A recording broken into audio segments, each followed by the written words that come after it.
자, 5번 보겠습니다. 예수님이 한센병자를 만진 것은 율법을 지킨 것이 아니잖아요. 좀 표현이 너무 단순해서 미안합니다만은 유대인들 보기에 한센병자 만지면 안 되잖아요. 예수님 만졌거든요. 그러니까 유대인들 보기에 율법을 안 지킨 것 같았는데 한센병자 보고 제사장 찾아가라고 하는 게 율법을 지키는 거잖아요. 그러면 왜 율법을 안 지키는 것 같은 모습도 있고 지키는 것 같은 모습도 있을까? 이제 이걸 보려고 그러는 겁니다. 예수님이 한센병자를 만지신 사건, 이건 유대인의 관습에 따르면 율법을 지키지 않은 겁니다. 그러나 사실은 예수님이 율법을 안 지키는 것이 아니라 율법의 정죄를 이겨내서 사람을 구원하는 거예요. 율법을 안 지키는 것이 아니라. 그런데 인간적인 눈으로 볼 때는 지키지 않는 것처럼 보인 거예요. 그래서 예수님은 율법의 정죄를 이겨냄으로써 그 사람들 보기에 율법을 안 지킨 것으로 보일 뿐이지 오히려 율법 안에서 그 모든 것을 지금 해결하고 계시는 겁니다. 정죄에서부터 풀어주고 구원해 주는 겁니다. 자, 그 다음에 방과로 2번 보면은 제사장에게 보이라고 하신 것은 율법을 지금 따르시는 모습인데 깨끗해진 걸 완전히 확인해서 아까 말씀드린 대로 이 사람을 사회생활로부터도 완전히 회복되도록 만들어주는 겁니다. 그래서 결국은 예수님은 사람을 구원하기 위해서 율법을 극복하는 사건, 율법을 지키는 사건 둘 다를 하시는 겁니다. 이게 목표가 구원에 있는 거예요. 한센병자를 구원해 주려면은 깨끗하게 만들어줘야 되잖아요. 깨끗하게 만들어주는 방법으로 예수님은 자신의 능력으로 한센병자를 만져서 율법의 정죄를 없애버리고 구원해 주시고, 그러나 구원받은 그 사람이 올바른 신앙생활, 사회생활을 하도록 하기 위해서는 율법을 지키라 그러시고, 그래서 이 두 가지를 다 오직 목표가 구원에 두고 하는 겁니다. 우리가 지난주에도 말씀 나누고 그랬지만은 늘 생각이 이 다음에도 안식일 얘기도 똑같지만 항상 목표가 구원에 있는 거예요. 구원을 위해서 율법을 제대로 이해하고 올바르게 지켜나가시는 겁니다. 자, 조금 그 아래 설명을 좀 함께 나누면 조금 더 공감이 되실 겁니다. 반고라 4번 보면은요, 예수님은 무조건 율법을 어기시는 분이 아닙니다. 사람들 보기에 어기는 것처럼 보인다 하더라도 예수님은 율법을 어기지 않습니다. 사실은 율법이라는 것은 하나님의 뜻이고 옳은 겁니다. 율법은 그 옳은 율법을 당시 사람들이 오해해서 잘못 지키고 있을 때 예수님은 그 율법을 온전하게 지키는 겁니다. 그래서 내가 율법을 완전케 하려 왔다고 말씀하시는 거거든요.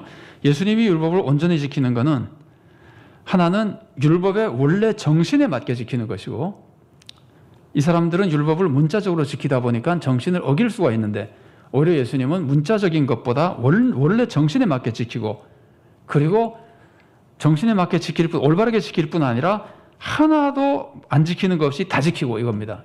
예수님이 율법을 온전하게 지킨다는 것은 그 정신에 맞게 지키고 어기는 것 하나 없이 제대로 다 지키는 겁니다. 예수님만 하실 수 있는 거죠, 물론. 자, 그래서 마태복음 5장 17절부터 18절까지 말씀 제가 봉독해 드리겠습니다. 내가 율법이나 선지자를 폐하러 온 줄로 생각하지 말라. 폐하러 온 것이 아니요 완전하게 하려 함이라. 진실로 너희에게 이르노니 천지가 없어지기 전에는 율법의 일적 이루액도 결코 없어지지 아니하고 다 이루리라. 율법은 완전히 이루어지는데 그 이루어지는 것이 그 사람들이 오해한 모습으로 이루어지는 것이 아니라 예수님이 가르쳐주는 올바른 율법의 정신에 따라 이루어지는 겁니다. 예수님은 그걸 하고 계시는 겁니다. 반과로 5번입니다. 그런데도 왜 예수님은 율법을 어기는 것처럼 보일까? 그거는 율법을 오해한 사람들의 눈에서 그렇게 보이는 겁니다. 양과로 1번입니다. 사람들이 율법을 오해해서 잘못 지키고 있잖아요. 그러니까 이 사람들은 예수님이 하는 행동이 율법을 어기는 것처럼 보이는 거예요. 대표적인 것이 안식일이죠. 그러니까 유대인들은 유대 종교 지도자들, 이제 그들에게 배운 백성도 마찬가지겠지만 안식일에 일하지 말라. 그래서 잘 아시잖아요. 일이 뭐냐? 무엇까지 하면 일이냐? 사람이 걸어가는 것도 일이냐? 걸어가는 것이 그러면 걸어가는 것도 일인 것 같긴 한데 어디까지는 걸어가도 되고 어디까지는 걸어가면 안 되고, 그래서 예를 들면은 2000규빗, 약 900m 아니면 뭐 대략 1km 정도로 치면은 안식일에 1km 정도 거리까지 가는 거는 일이 아니고 1km 이상 걸어가면 일이고, 이런 식으로 다 정해준 거예요. 이게 나쁜 뜻으로 한 것이 아닙니다. 사람들이 안식일을 잘 지키도록 하기 위해서 랍비들이 정해가지고 이제 가르쳐 줬는데, 어쨌든 이 사람들이 중요하게 생각하는 일만 안 하면 되는 거예요. 근데 예수님의 생각은 그게 아닌 겁니다. 예수님의 생각은 안식일이 만들어진 이유가 뭐냐? 목적이 뭐냐? 그럼 안식일이 만들어진 목적은 사람들을 구원해 주기 위해서거든요. 사람들의 생명을 살리기 위해서거든요. 왜냐하면 안식일에 안 쉬고 계속 일하면요, 사람 빨리 죽습니다. 천하 어떤 사람도 안 쉬고 계속 일하면 금방 죽습니다.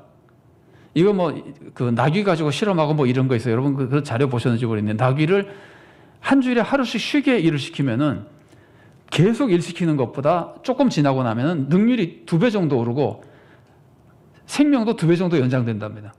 계속 일 시키는 나귀는 일도 반 정도밖에 못하고 그러니까 수명도 반 정도밖에 안 되고, 이렇게 쉬어가면서 하면은 훨씬 일도 많이 하고 오래 산다 그래요. 사람 가지고 실험할 수는 없잖아요. 그것도 실험한 것이 아니라 하다 보니까 알게 된 거죠. 경험을 통해서. 그게 이제 하나님의 그 천지를 창조하신 세상이 돌아가는 원리라고 볼 수 있습니다. 하나님의 섭리. 그래서 어쨌든 안식일이 사람을 살리기 위해서 만들어 놨는데, 예수님이 그래서 그런 말씀하셨잖아요. 사람이 안식일 위해 있는 것이 아니라 안식일이 사람을 위해 있는 것이다. 그래서 예수님은 사람을 살리기 위해서 생각하다 보니까 바리새인들은, 예를 들면은 유대 종교 지도자들은 일만 안 하면 된다 그래서 일이라고 생각되는 거 다 안 하려고 그러지만, 예수님은 일을 하든 말든 사람을 살리자는 거예요. 그래서 예수님은 안식일에 병을 고쳐주시고, 그 사람들은 안식일에 죽을 병이 아니면 안 고쳐주려고 그러고, 그런 식으로 하셨던 거거든요. 그러니까 예수님이 하신 것은 율법의 그 정신에 제대로 맞춰서 율법을 잘 지켜나가신 것이라고 볼 수 있는데, 이 한센병자도 마찬가지입니다. 사람을 살리는 데 목적이 있는 겁니다. 그래서 살리기 위해서 율법을 어기는 것처럼 보이지만 오히려 율법의 정죄를 이겨내서 구원해 주시고, 그리고 살리기 위해서 율법의 어떻게 보면 종교의식적인 사소한 것 같이 보이지만, 우리는 종교의식을 결정적으로 생각하지 않잖아요. 주일 예배 한번 빠져도 괜찮다고 생각하잖아요. 근데 예수님이 이 한센병자 고쳐진 거에 대해서 꼭 가서 보이고 진단받고 제사까지 드리고 하라는 걸 다 하라고, 이렇게 종교의식을 다 지키라고 하신 것이 이 사람을 진짜 살려주기 위해서 하는 거거든요.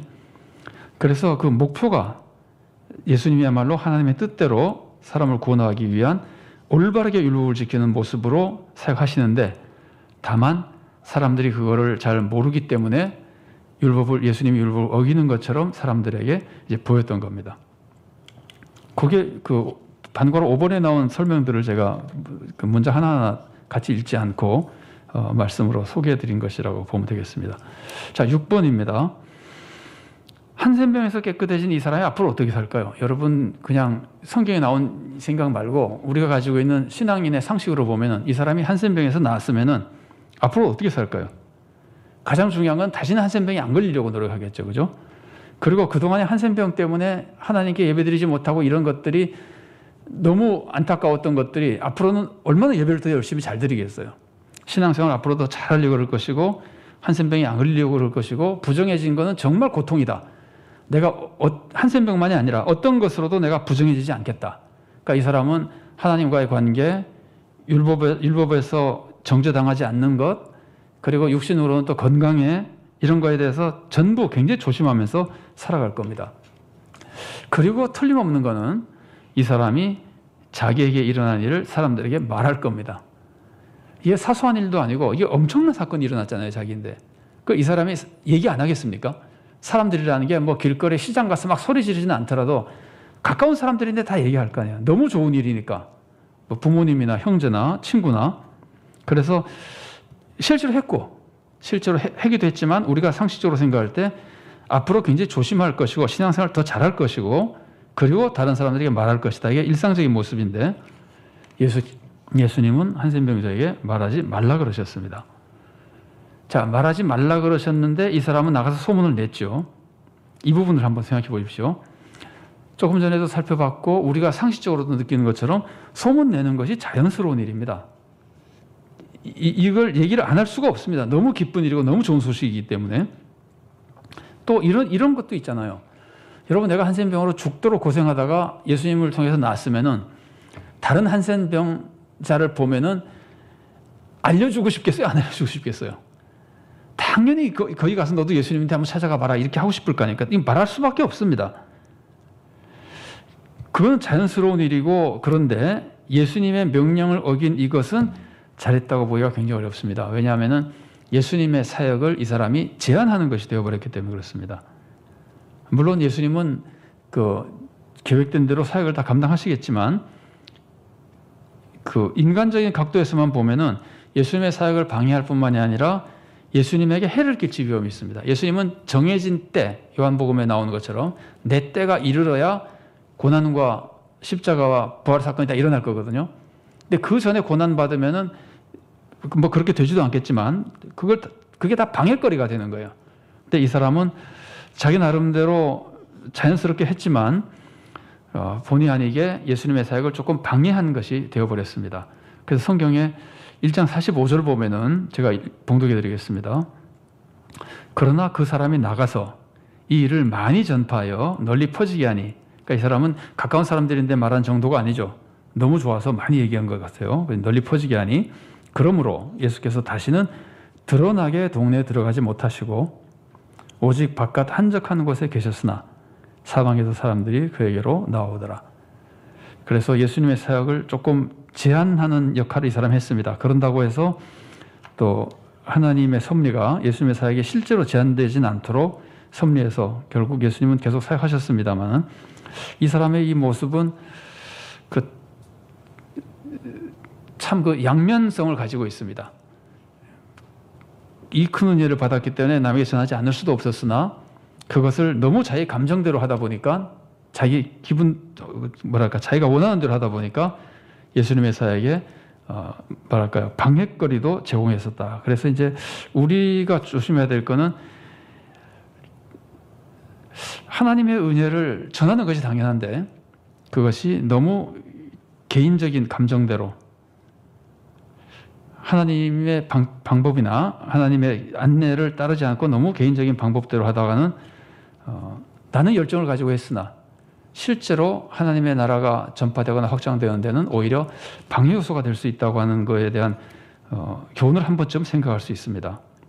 이 문제가 여기서 굉장히 심각한 문제 같지는 않으나 계속 흘러가는 것을 볼 때 우리가 기억해야 될 것은 선한 일도 질서나 하나님의 방법을 늘 생각하면서 해야 한다는 걸 한 번 더 생각해 볼 수 있습니다.